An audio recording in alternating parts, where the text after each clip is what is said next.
Boa madrugada, pessoas. Estou aqui com meu esposo, pastor Tiago Melo, desejando a paz do Senhor a todos vocês, né? Paz a todos aí, meus amados. Dando continuidade ao nosso quadro de curiosidades bíblicas. E hoje nós iremos falar sobre Paulo em Atenas, ou seja, aquela passagem de Paulo que está em Atos 17, do versículo 16 ao 34, que relata a passagem de Paulo na cidade grega de Atenas, certo? Então vai falar toda a pregação dele, aqueles conflitos que teve com os filósofos, Isso. tem algumas curiosidades. Então eu vou estar aqui, eu não vou estar lendo para não ficar tão extenso o vídeo, mas então vocês depois leem, que é Atos 17, do versículo 16 ao 34. E na realidade nós vamos destacar aqui os versículos, no qual tem bastante curiosidade, não é? E a gente vai tratar cada uma delas, tá certo? E um dos textos mais importantes, consideramos um dos textos mais importantes do livro de Atos, né? Porque destaca realmente uma passagem de Paulo perante filósofos gregos na cidade de Atenas, né? Que é tão expoente, ter sido berço da grande filosofia que nós temos hoje em dia, né? Quando nós falamos de Platão, de Tales de Mileto, etc. E ele vai ali falar, justamente levar o evangelho para aquele povo tão sábio, né? Na sabedoria humana, na filosofia grega, tá certo? No Areópago, né? Perante tantos e tantos filósofos que ali se encontravam. E ele vai anunciar o evangelho, tá bom? Diante daquela cosmovisão que existia ali entre os gregos, tá? E aí serve para a gente de aprendizado, até no processo de evangelização. E também na defesa da fé cristã, e nós já falamos num outro vídeo sobre a apologética cristã. Né, amor? Pronto. Dando continuidade, meu esposo já falou, né? Resumidamente, Paulo pregando, defendendo a sua fé, pregando a palavra de Deus em meio a grandes estudiosos, a grandes filósofos, de grande sabedoria. Mas mesmo assim, Paulo defendeu a fé como o evangelho fosse a única alternativa para a salvação.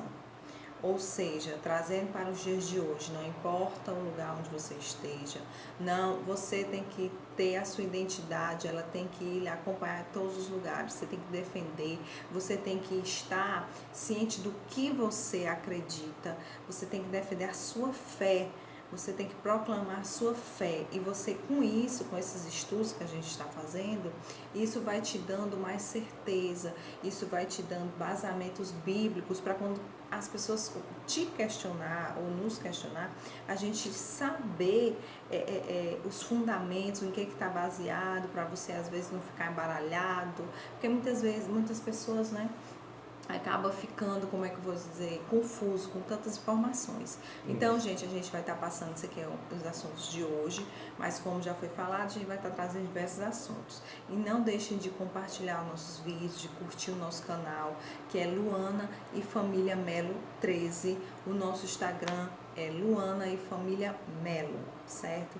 Então, eu vou estar lendo aqui algumas curiosidades e depois eu passo a palavra para o meu esposo. Lembrando, viu, amor, que você vai estar falando dessas curiosidades, justamente já são dos versículos, nós vamos estar tratando cada versículo aqui e destacando as curiosidades do mês. Primeiramente, ela vai fazer uma pequena introdução, né, e depois a gente vai falar versículo a versículo e suas curiosidades. De modo que é importante que vocês tenham a Bíblia em mãos e vão nos acompanhando, tá certo? Pronto, o primeiro está no versículo 16 ao 17, que vem falando: a cidade estava cheia de ídolos. Atenas era conhecida por ter mais ídolos do que o resto da Grécia.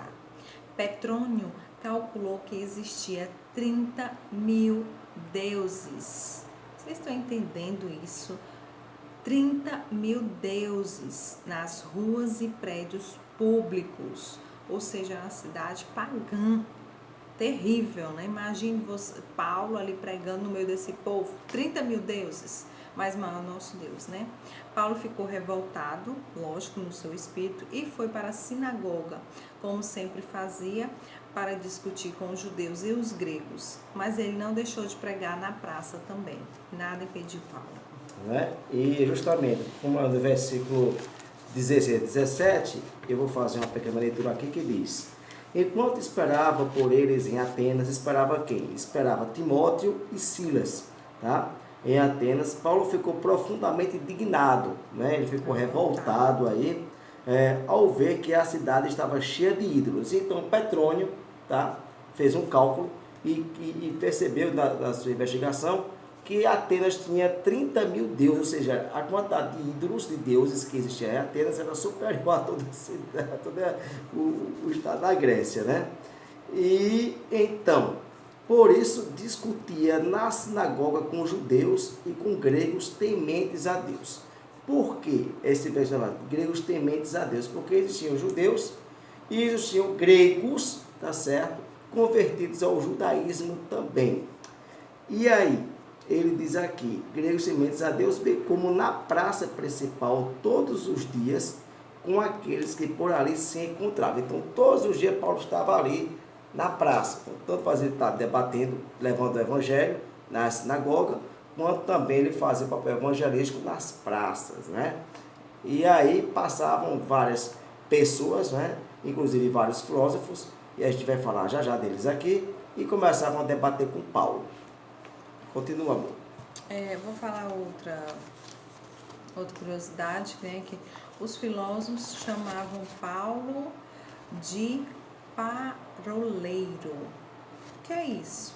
Quer dizer vagabundo ou uma pessoa que não presta. Imagine Paulo pregando no meio de um povo incrédulo, pagão, que tem 30 mil deuses. Lógico que ele ia ser escorraçado, né? Pois é. E é interessante que paroleiro, né, como está aí, em outras versões da Bíblia, vocês vão encontrar assim, a expressão também tagarela, tá certo? Então, tradução de paroleiro aí também tem a tradução para tagarela. E tagarela, na verdade, também naquela cosmovisão, né, na visão daquela época ali, também era tido como uma pessoa vagabunda, uma pessoa que não tinha nada o que fazer, e uma pessoa mau caráter, que estava ensinando uma doutrina estranha para eles. Era um conflito que existia para aquela cosmovisão. O que é uma cosmovisão? É a visão de mundo. Então, para Atenas, naquela época, imagine, com 30 mil deuses, era um povo muito religioso, tá certo? E Paulo vai ver aqui, já que Paulo vai falar sobre isso, que Paulo observou que eles eram religiosos, porém, eles não aceitavam doutrinas estranhas ao que eles pregavam, tá?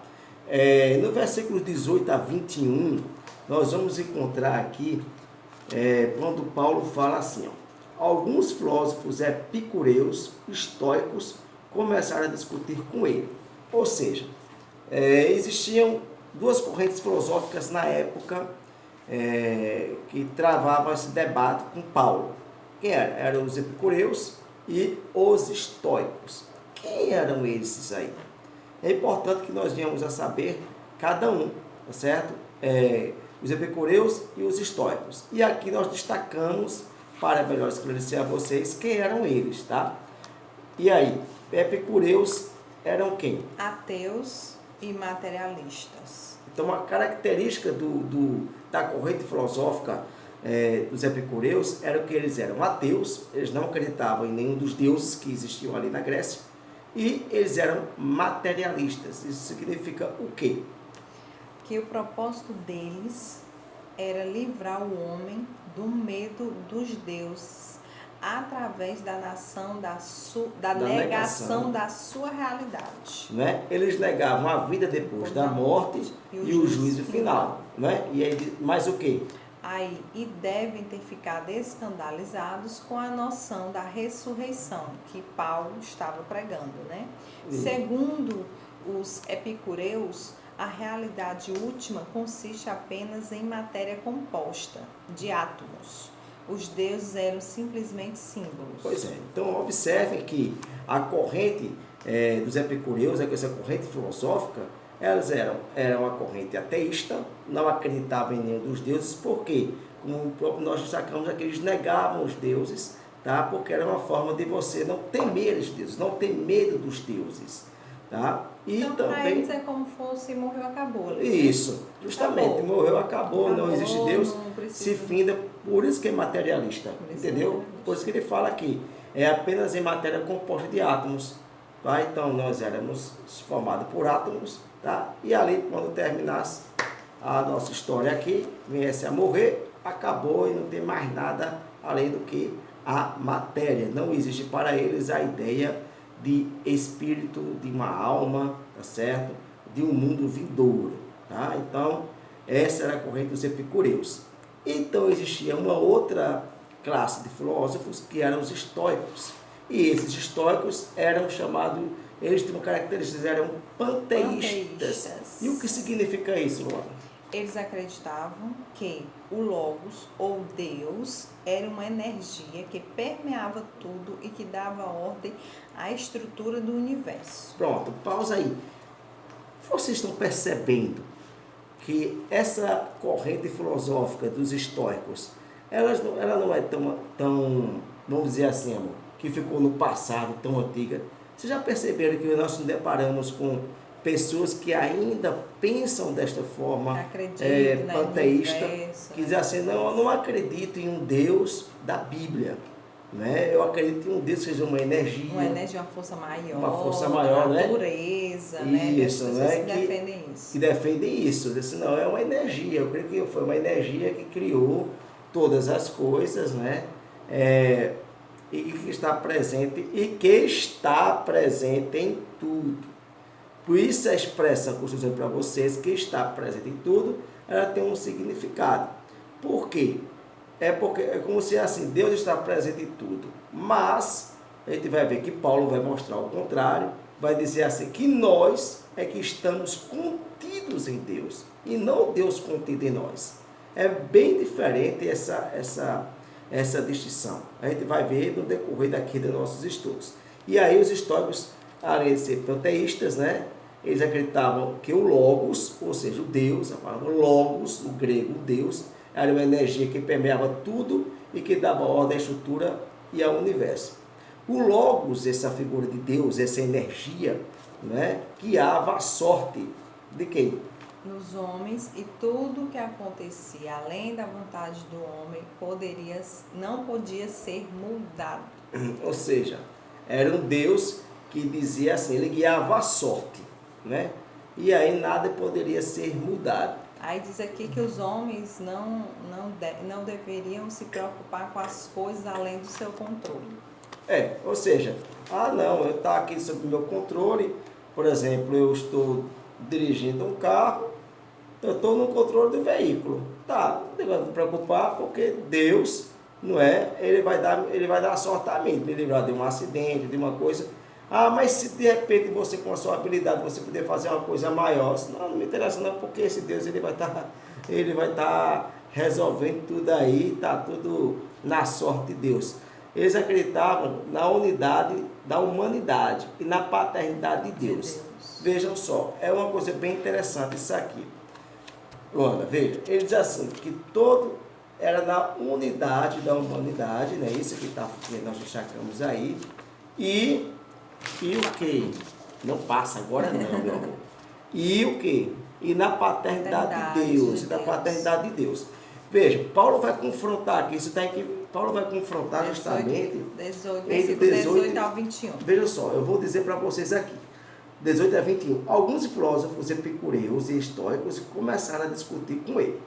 Alguns perguntavam, o que está tentando dizer esse tagarela, esse paroleiro, esse vagabundo, né? esse mau caráter? E aí, outros diziam, parece que ele está anunciando deuses estrangeiros, deuses estranhos. Pois Paulo estava pregando boas novas a respeito de Jesus e da ressurreição. Por isso que nós vimos da ressurreição. Ora, a ressurreição, para os estoicos, a ressurreição não existia.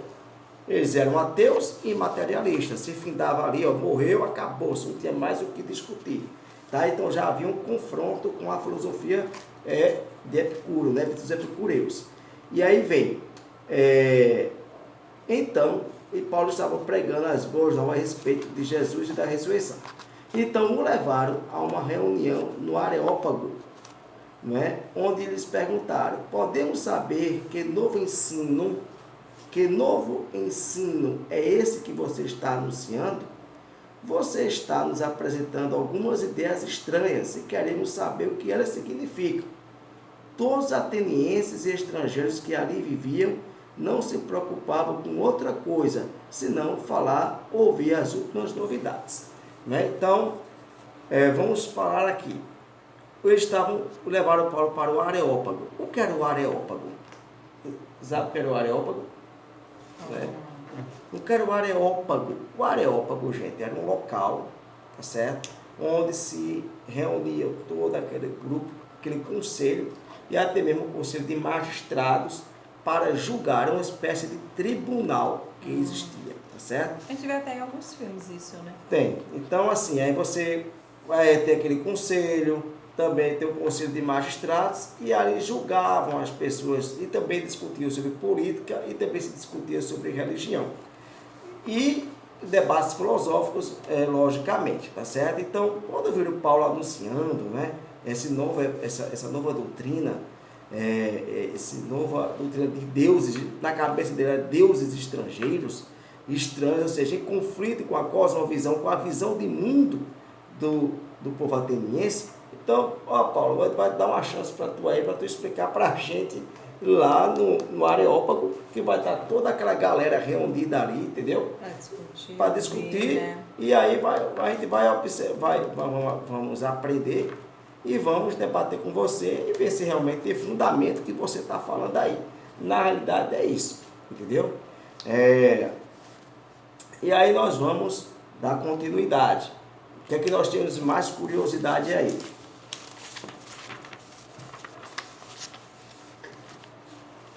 Pronto.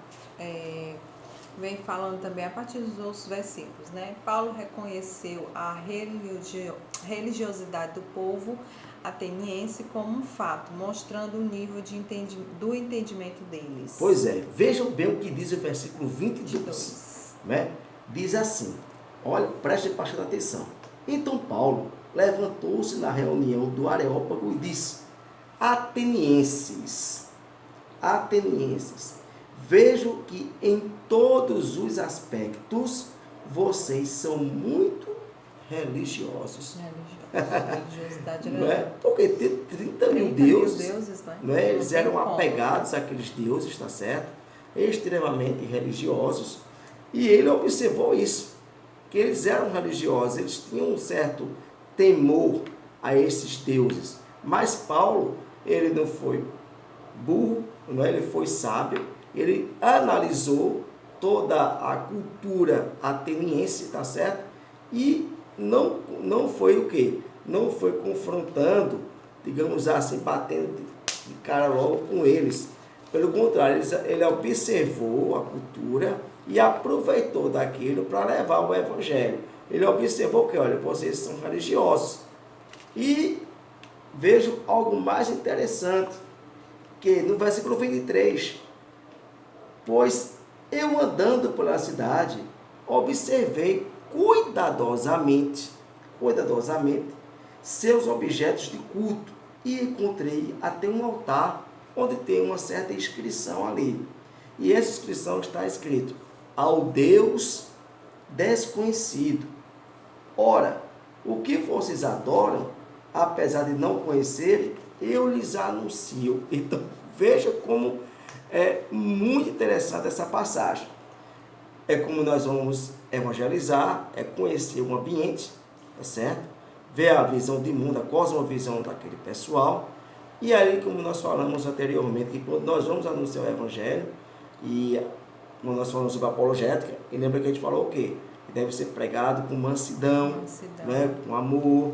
Não é chegar e já bater com prudência, não é bater de frente logo com a pessoa, quebrar o pau logo com a pessoa de forma alguma. Então veja o que Paulo fez. Ele observou a religiosidade e viu que tinha até o culto a um Deus, Deus desconhecido. E a esse Deus, então Paulo aproveita justamente essa parte e diz: olha, a esse Deus desconhecido que vocês cultuam e vocês não conhecem, eu vou anunciar esse Deus para vocês conhecerem agora quem foi ele. Aproveitar a oportunidade, né? Pois é. Aí nós destacamos aqui do versículo 23 umas curiosidades. Leia aí, por favor. O Deus desconhecido, como você já falou, né? É muito comum eles terem altares de Deus desconhecido. Para o caso de um Deus ficar irado por não ter recebido sacrifícios. Isso, porque essa ideia de que na antiguidade, gente, existia a ideia do tabu. O que é o tabu? O tabu era o que ao mesmo tempo era o sagrado e ao mesmo tempo era o proibido. Então, no caso, eu sacrificava, né, eu fazia sacrifícios em forma de adoração a deuses. No caso, eu tinha 30 mil deuses. E de repente eu esqueci de fazer uma adoração a um Deus, um sacrifício a um Deus desse. E aí eu violei o tabu. Como consequência, eu vou receber uma pena, né? uma penalidade. Essa penalidade poderia ser um desastre, poderia ser um terremoto, poderia ser uma erupção de um vulcão, poderia ser um maremoto. Então, todos aqueles fenômenos da natureza que existiam ali, aquele mal, eles alegavam que eram os deuses que estavam revoltados, porque não tinha sacrificado, ou porque você tinha violado uma regra, né, religiosa, tá certo? E muitas vezes esse tabu, a pessoa que violou o tabu teria até que ser expulso, banido daquela região para poder a cidade sobreviver e não receber a ira dos deuses. Continuando. Aí, pegando esse gancho, né? Você vê, né? As pessoas que adoram a deuses pagãos, eles são mais prudentes muitas vezes que os cristãos. Ou seja, eles tinham esse temor de, caso não fizesse a adoração correta, o sacrifício correto, iam ser castigados. Aí trazendo para os dias de hoje. Às vezes você não ora porque está cansado, com dor de cabeça, não dá tempo de fazer isso, naquilo. Você coloca tantas coisas, preenche tanto o seu tempo que às vezes não dá para tirar 1 hora, 20 minutos de uma oração ao Deus vivo, ao Deus que ressuscitou ao terceiro dia, que morreu na cruz, ao Deus que entregou seu Filho único para nos salvar. Então, que você venha refletir diante disso, né? Porque isso é bíblico. Eram pessoas cegas, eram pessoas pagãs, não sei quantos milhões de deus, mas o temor era tão grande que sofresse algum dano que ainda fazia altar extras, vamos dizer assim, altares extras, para caso tenha algum deus que não estivesse lembrado alguma coisa, para não ter problema. Aí eu te pergunto, e você e eu estamos fazendo o que extra, além da obrigação de adorar o Senhor, entregar a vida ao Senhor, porque a gente tem muita mania de pedir. Claro, a gente tem que pedir. E a gente está fazendo o quê? Então, que você também venha refletir sobre isso, né? Trazendo para o dia de hoje. Pois é. Então, continuando aí sobre esse versículo 23, algumas coisas que deveriam ser destacadas.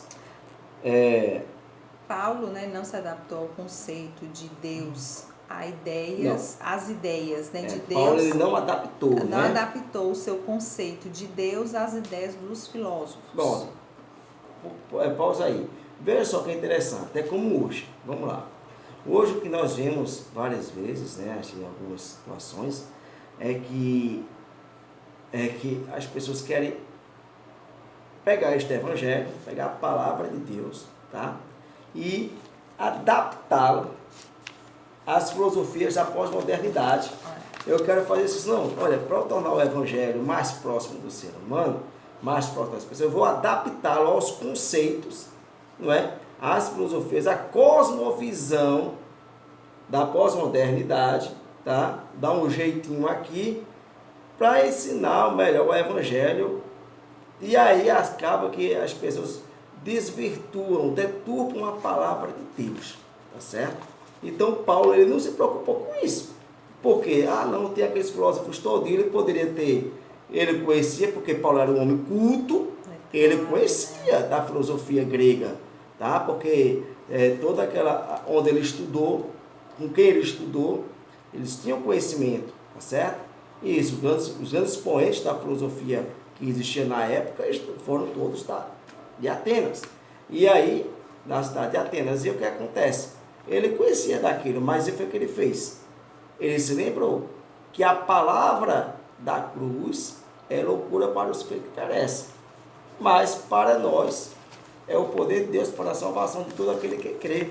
E que Deus confundiu as coisas sábias deste mundo, não é? E escolheu as coisas loucas, né? Então, assim, Paulo, pela a visão que ele tinha, pela a convivência, o Espírito Santo de Deus que era na vida de Paulo, ele já foi de cara aí mostrando que o Evangelho não era adaptado à filosofia grega de lá na época. Então, em primeiro lugar, ele vai falar isso, tá? A gente só vai aqui terminar mais uma coisinha e aí a gente vai ver o seguinte. Deixa eu só terminar aqui. E aí nós vamos dizer aqui, ó. Então, Paulo não adaptou o seu conceito de Deus às ideias dos filósofos, mas colocou perante eles a antítese, ou seja, a contratese deles, completa entre o paganismo e o cristianismo. O discurso de Paulo no Areópago é um ataque frontal contra a filosofia, contra a cosmologia grega, cosmovisão grega.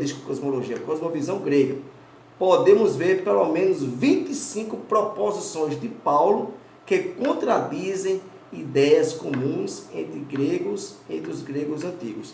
Então, vejam, 25, a gente vai, em outro vídeo que nós vamos fazer, nós vamos estudar as 25 teses de Paulo, tá? Lá no Areópago, contradizendo justamente as filosofias estoicas e dos epicureus, tá certo? Espero que essa breve introdução, não é breve introdução, mas aí já foi um bom tempinho, possa estar incentivando vocês a lerem, leiam o capítulo. Buscar mais, estudar mais. E o a capítulo gente... 17 de Atos, tá, gente? Do 16, versículo 16 ao 34. 34. E no próximo vídeo nós vamos estar justamente destacando cada um desses pontos. A gente vai dar dando continuidade para o vídeo não ficar tão extenso, né? Porque são muitos assuntos para também a pessoa não ficar embaralhada. Então, gente, espero que vocês gostem. Não percam nossos vídeos, compartilhem, curtam e se inscrevam na nossa página do YouTube, né? Nosso canal do YouTube, que é Luana e Família Melo 13. E lá no Instagram também vocês já podem lançar as perguntas.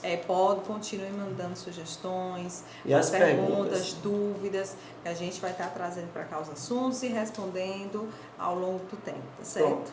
E quem lê o texto já começa a mandar as suas perguntas, as suas dúvidas, que no decorrer do próximo vídeo nós já iremos responder. Pronto, certo? A gente vai dar continuidade nesse mesmo capítulo de Atos 17, do 16 ao 34, no próximo vídeo. Então, qualquer dúvida, você já pode estar passando para a gente. Então, que Deus abençoe vocês, a família de vocês, que essa palavra possa trazer, mais esclarecimento sobre o Evangelho de Cristo. Amém. Deus abençoe vocês. Abençoe. E a sua parentela.